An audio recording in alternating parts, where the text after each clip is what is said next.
So, damn, I had a lot of tanks come in last week. I had the Gemini, I had the Moonshot, I had the new Tug Tank, I had a couple more.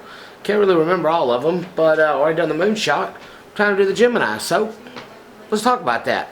Here we go.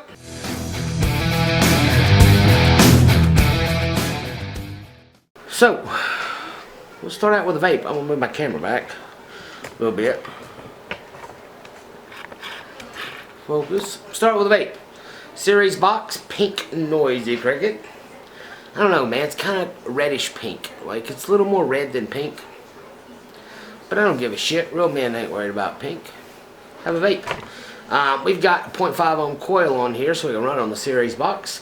I've got the airflow on the bottom wide open. On the top, I've got it closed. So, see what we got. Fresh batteries.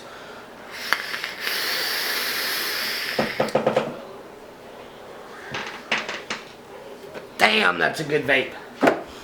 I fucked up and got a habit on retail juice. It's been a while. Royal Vapore's cream and cookies.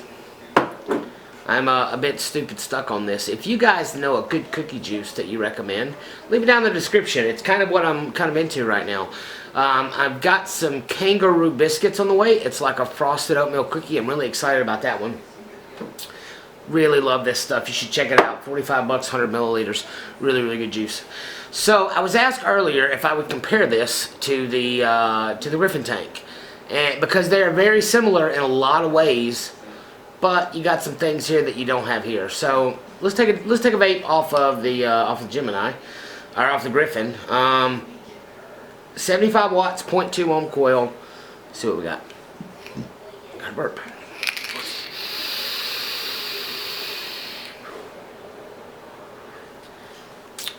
And the Vaporesso Gemini.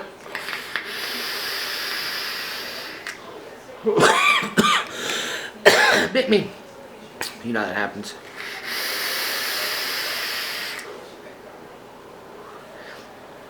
A lot more substantial vape out of this than you get out of the Griffin.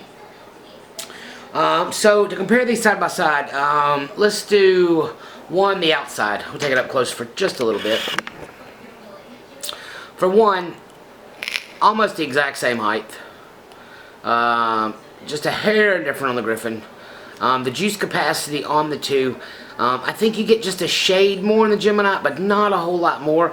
I think the only difference is you maybe have like a half a millimeter extra here on the Griffin. On the Gemini. I noticed on the Griffin, actually, some of the air bubbles, they kind of get stuck a little bit in between the chimney and the chamber there. I don't have that problem on the Gemini. One thing that we've got on the Gemini that we do not have on the Griffin, although the new Griffin 25 does have, is the top adjustable airflow. If you're familiar with like the Heracles Plus, it also has this. And what it does is it kind of, it makes it kind of a good wooden trick, no, not a kind of a multifunctional tank. If you was to take the airflow on the Gemini and you was to close it off at the top and about a quarter of the way closed on the bottom, or actually a little more, just a little over halfway closed, you'll get the same flavor, same vapor as you get off of the Griffin. And that gives you the option to have just kind of the pure flavor tank that you get out of the Griffin on the Gemini. Now, if you want to go more cloud chaser or more, have a more substantial vape, you can open the airflow up quite a bit more. I've kind of tried to look for some advantages that the Griffin has over the Gemini, and I don't really see any. I'm not saying that if you have a Griffin and you're happy with the Griffin that you need to go up to a Gemini, because the Griffin is a great tank. These are the two tanks that I use the most right now. I love the VCMT. It's my favorite cloud tank, but when it comes to flavor, these two are the ones that for me are the most kind of on point here. The Griffin is a great tank, but I think the Gemini in a lot of ways just took what the Griffin had and improved upon it. I also want to show the deck on both of them, because there is one other thing on the Gemini that you don't have on the Griffin that is important and noticeable. And I got one other feature I'll show you on the outside, and then we're through with the Griffin. You'll see that they're pretty well just about identical. They're both just a velocity deck, standard velocity deck. Nice big, very, very large channels for your wire there. Except for you've got this third thing right here in the middle. That third thing in the middle is it's intended for airflow or improvement on the airflow, so that if you've got some extra cotton in there, or any number of things, the air kind of comes up that and then out the holes, along with kind of your standard airflow there, to avoid any kind of blockage that could be caused. I have noticed that I do get even kind of closed off. That cotton in no way gets in the way there. But other than that, they have exactly the same ring for the wick to kind of punch down in. That does come off, and they both have the exact same size juice channels. So other than that, there's really nothing else in as far as trying to compare them. Other than one other feature. One irritation that I have with the the Griffin. One issue I have with the Griffin is whenever you get to a point that it stops closing, this thing really still spins really easy. So if I have this in my pocket or something and I bump it, I'm not paying attention, I get it up with my juice closed off, and then I'll go pull for a little while, and then I'll notice I've dried out my coil, and then I just open up the juice control and the juice flow control, and then I'm fine there. Vapes fine. On this, it's a lot snugger. I mean, a lot snugger. I was actually concerned turning it at first, wondering if I was doing it wrong, because I was used to how the Griffin works there. So in that respect, I like how this really does stay where you put it. On the Griffin, about 75 watts is about the most I can squeeze out of that quarter ohm coil. I'm sure, if I was to put a really low resistance coil on this, I could get a little bit more than that. But that Griffin, when it comes to the amount of juice control or juice flow that you have, and the amount of airflow that you have, it's 75, 80 watts is kind of where you get on that. I know some people say they can do higher, but for me that's kind of the sweet spot. On this, I can get a good vape at that 75, 80 watts, but also if I want to get the heat like I need on this cream and cookie juice, because the hotter I get it, those rich, deep notes come out a lot better. I've noticed I prefer this at like 110 watts, and that's why I love using it on the series box. Half ohm build or better kits up to that 110, 120 watt range. So some really good heat out of that. Let's have another vape.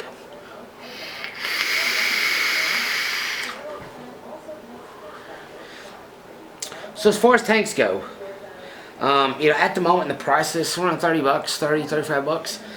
Great price point for this tank. Great performer. Now, someone asked about juice, as far as juice efficiency. Of course with this, that you can open the airflow further, you can vape it at higher wattages. Of course in those scenarios you're going to go through juice a little quicker on that than you do on this. But you can configure this in a way that it functions identically to that. So I can think of this as like a Griffin Plus. It's an amazing tank. I'm just... is there a redeeming quality on the Griffin there that would make me buy it over the Gemini? And to ask that question, trying to think no bias here, I would say no. I couldn't justify buying the Griffin over the Gemini unless there was a substantial price difference. Great tank, great flavor, great features, velocity deck. You guys know that. You know how to build that, so there's no point. Same tip on the wicking. You just want the wicks to just touch the channel. You don't want them to go down in the channel. What I do is I take my fine tweezers and I literally just kind of snug just a touch of it, just to block the holes, but not stick them down in the holes. And that gives me plenty of good wicking and helps it keep up at high wattages and low wattages. Does a great job. So yeah, that's what I got on the Vaporesso Gemini. I think it's a solid tank. It is my favorite running tank right now. Now it's got some challengers coming out. We've got the TFMT coming, the Top Flow Mega Tank from Vapors Cloud, and we've got the Gemini 25, which brings in some of the top airflow features, some of the other stuffs. But in the 22mm form factor only, this is the tank I think that's the one to buy right now, or the one to be looking at. Not a whole lot more to say on this hat. I know you guys have probably noticed I'm not wearing my normal flat cap. North Mississippi is putting together a group called the MSVAA. The purpose of that group is kind of like CASA and some of these other groups just for the North Mississippi area. So we're excited to see how that goes. Pam at Voluptuous E-Juice, she bought 2 of these hats, ran a little auction, raised 180 bucks to go towards MSVAA, along with Gordon Tinsley from Earth's Bounty. He raised a little up to close to $500 at the Maze After Dark event. So be on the lookout for news for MSVAA. Going to try to be really involved with that. And that's it. This is Jamie JC West. This is what I got. I think I will probably end up doing the Tug Tank next. Phenomenal flavor tank. I wouldn't put it in the class with this, but it does have some advantages. So we'll talk about that next. But for this one, that's what I got. Follow me on Twitter. Not Twitter. Follow me on Instagram, JCWest9993. If you want to get in touch with me, Facebook is the way to do it. And that's what I got. One more vape, and we'll call that another video.